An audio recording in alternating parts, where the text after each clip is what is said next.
오늘의 주제 괴물 같은 인간. 김영하 작가님이 괴물 같은 인간.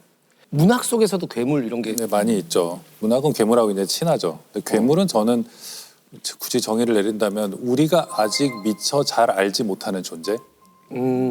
불어 표현에 그런 게 있잖아요. 개와 늑대의 시간이라고. 네. 그 지평선에 나타나는 저게 개인지 늑대인지 식별이 불가능할 때 우리가 이제 두렵잖아요. 네. 괴물은 아직 잘 모르는 존재인 거죠. 아, 문학은 뭐 시초부터 굉장히 괴물들을 좋아했습니다. 그래서 신화를 보면 괴물로 가득 차 있잖아요. 그러네요. 네, 뭐 키클롭스라든지 그러니까 눈이 하나만 있다거나 아니면 말과 이렇게 인간을 같이 켄타우로스 같은 거. 네, 이런 존재들이 아주 많았죠. 아주 많았고 그 서양만 그런 게 아니라 우리 동양에도 보면 우리가 어렸을 때 정말 좋아했던 이야기 있잖아요. 서유기. 네. 거기에 나오는 손오공, 뭐 저팔계, 사오정 다 괴물이죠. 괴물이네. 그렇죠. 예, 원숭인데 막 특이한 능력을 갖고 있고. 저는 서유기가 동양에서 괴물들을 가지고 만들어낸 굉장히 오래된 재밌는 이야기인 것 같아요. 지금도 사랑받잖아요. 맞아요. 지금도 계속 재창조되고 있고. 네. 그래서 이 괴물 같은 인간 이걸 듣고 어떤 괴물 같은 인간은 아니고 괴물 같은 작가죠. 아, 18살의 그 메리 셸리라는 괴물 작가가 네. 그때 쓴 소설이 네. 문학사에 길이 남을 이 최초의 과학 소설이자 공포 소설이 프랑켄슈타인이에요.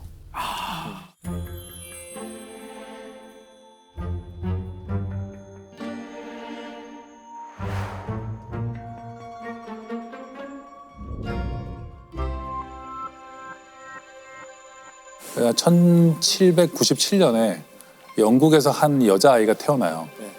아버지는 이제 윌리엄 고드윈이라고 하는데 이 아버지는 누구냐면 논객이에요. 집은 가난한데 뭐 이렇게 굉장히 급진적인 사상들, 막 결혼제도, 노예제도 이 모든 거에 대해서 굉장히 급진적인 사상을 이렇게 전파하고 있어가지고 꽤 인기는 있는데 집에 돈은 없는 그런 제일 슬픈 거예요. 예, 뭐 인기는 있어요. 네. 젊은이들이 특히 좋아하고 네. 막 급진적이니까. 네. 근데 그 나름 또 어머니도 굉장히 급진적인. 어머니가 그 당시에 18세기 말에 혼자 막 북극 가까이 여행하고 여성 운동가로서 이렇게 책도 많이 쓰고 저술가, 그러니까 아버지도 저술가, 엄마도 저술가. 둘이 굉장히 똑똑한 그 집안에서 여자아이가 하나 태어나는데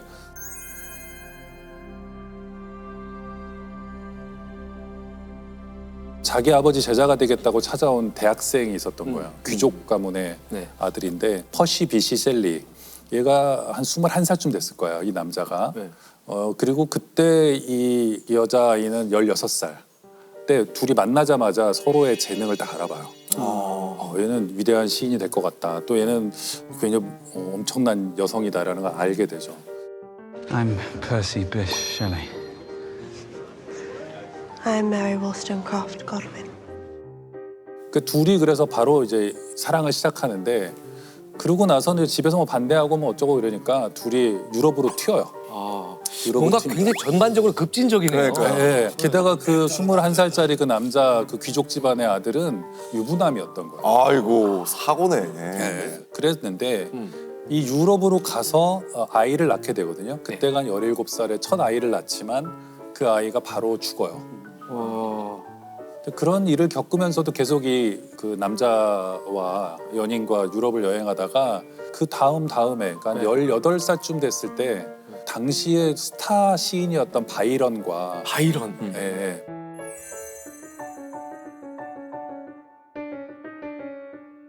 바이런의 의사 주치인 또 폴리돌이라는 사람하고 제네바에서 만나게 돼요. 같이 여행을 하게 돼요. 네. 그래서 제네바에 갔는데 그 전해에 뭐 엄청난 일이 발생합니다. 그러니까 뭐가 발생하냐면 인도네시아에 탐보라 화산이라는 화산이 폭발해요. 또 엄청난 화산이 폭발이었던 거예요. 1600년 만에 큰 화산 폭발이어가지고 1815년. 네, 그렇죠. 중요한 사건이에요.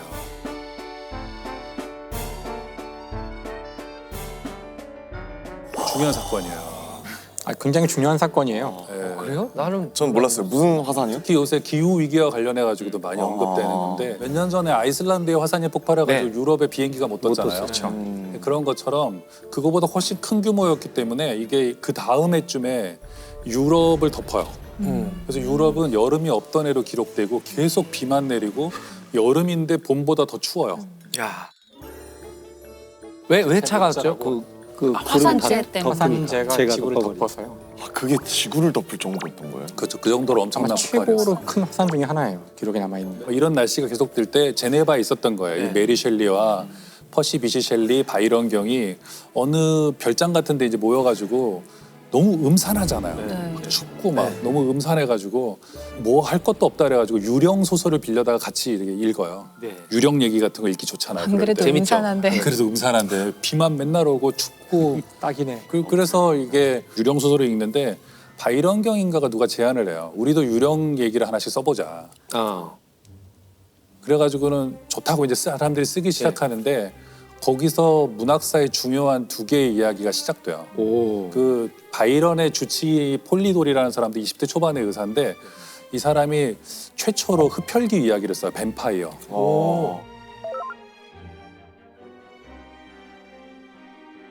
이 사람이 이제 그거를 최초로 쓰게 되고 또 그 제가 조금 전부터 말씀드렸던 메리 셸리는 그때 18살인데 이때 쓴 소설이 프랑켄슈타인이에요.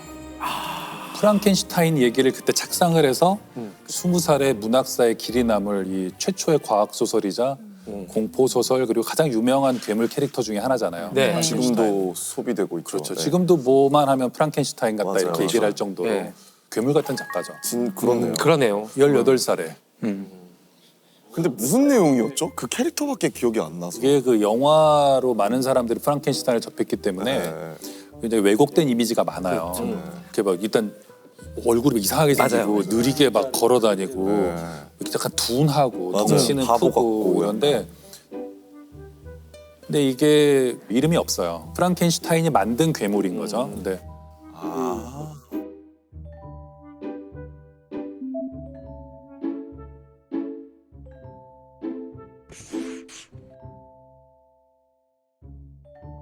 근데 원작을 읽어보시면 원작의 프랑켄슈타인이 굉장히 민첩해요.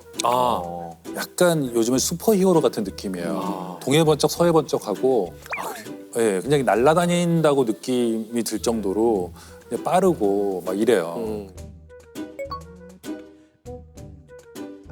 프랑켄슈타인의 줄거리는요. 이게 프랑켄슈타인 집안에 빅토르라는 애가 있어요. 네. 근데 어렸을 때부터 과학 실험을 좋아하고 연금술에 굉장히 관심이 많았어요. 네. 연금술도 관심이 많고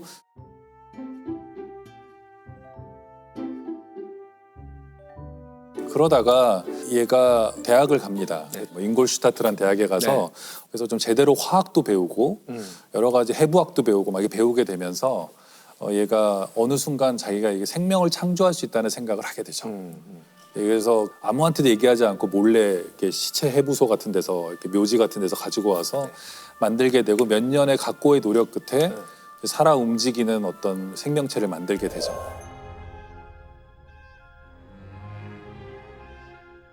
당시에 그런 믿음이 좀 있었어요.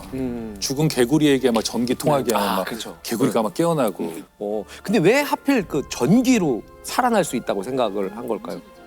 어렵게 생각하시지 말고 우리가 심정지가 왔을 때 하는 전기 충격이거든요. CPR. 결국도 전기 충격이에요. 네. 죽은 사람을 살리는. 그렇죠. 아. 자, 이때가 아까 1818년이라고 그러셨죠? 맞아요. 그 연도 몇 개 더 얘기해봐요. 아니, 너도 연도를 너무. 아니 그냥 아무 연도나 학원이 말씀하신 다음에 이때 무슨 사건이 그치, 있었냐. 왜냐면 우리가 모르니까 아무거나 지금 하시는 거 아니에요? 검증할 수가 없어. 근데 중요한 그게 아니라 그러니까 저는 이 소설을 저는 읽었거든요. 네. 아주 옛날에 읽었는데 저는 과학자니까 이 소설이 쓰여질 때쯤 과연 이 메리 셸리는 어느 정도의 과학적 지식을 알고 썼을까 이게 저는 그런 관점으로. 궁금하더라고요. 그게. 네. 그러니까 그 당시 실험이 갈반이라는 사람이 그 개구리 다리에다가 이렇게 전기를 그렇죠. 맞아. 가하죠. 이렇게. 다리가 막 흔들리는. 그래서 이제 그 당시 사람들은 전기가 생명의 어떤 기운과 관련이 있다는 걸 알기 시작했고 네. 전기 현상을 제대로 연구하게 되는 그 시점은 이것보다 좀 뒤에요. 그러니까 아직 그 물리학자들이 전기에 대한 본질을 제대로 알지 못하고 하지만 전기 현상은 발견된 그 즈음에 쓰여진 거거든요. 네. 그 아버지를 따라다니던 사람들 중에 과학자도 있다고 하셨으니까 그런 얘기를 아마 식탁 밑에서 듣지 않았을까. 근데 그때 과학은 쇼를 많이 했다고 하더라고요. 지금 우리는 과학 쇼를 보러 가는 사람이 많지 않지만 네. 그런 게 있는지도 모르겠지만 네. 그때는 사실 과학이 여전히 낭만주의 제가 과학이라고 그랬잖아요. 그러니까 전기 현상 같은 거로 이렇게 사람들한테 티켓 받아가지고 뭔가 전기를 와장창 가하면서 번개도 치고 손잡으라 그런 다음에 전기 가하면 충격받고 네. 이런 게 당시에는 위험하지 굉장한 않나요? 볼거리여서 그렇지. 신기하지. 박람회 만들고 할 때. 그렇죠. 그러니까 연극 그렇죠. 보러 가듯이 과학 박람회를 쇼 했어요. 같은 것들을 보러 가고 그런 것들을 재밌게 보면서 즐겼던 시대였다고 알고 있거든요. 그러니까 네. 분명히 메리 셸리도 그럼요. 그 모든 지식을 책으로 다 얻기는 쉽지 않았을 거고 네. 그런 이미지들을 그런 쇼에서 다 얻었을 것 같아요. 네. 그리고 그 연금술도 당시에 유행을 했기 때문에 이런 성과들이 그럴듯하게 들어가 있어서 과학 소설이라고 불리는 거죠. 하여튼 그런데